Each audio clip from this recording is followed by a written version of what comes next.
Well, Xu Zhiyong was a very well-known legal scholar. He developed quite a following on social media, particularly Weibo, China's version of Twitter. And he's been accused of gathering small crowds approximately 5 times in 2012 in order to encourage Chinese leaders to disclose their assets under a very loose movement called the New Citizens Movement.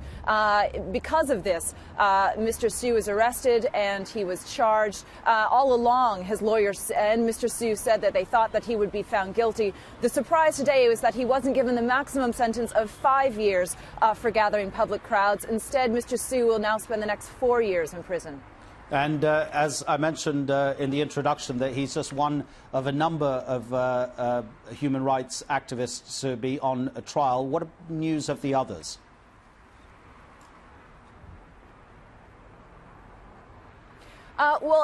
Numbers vary.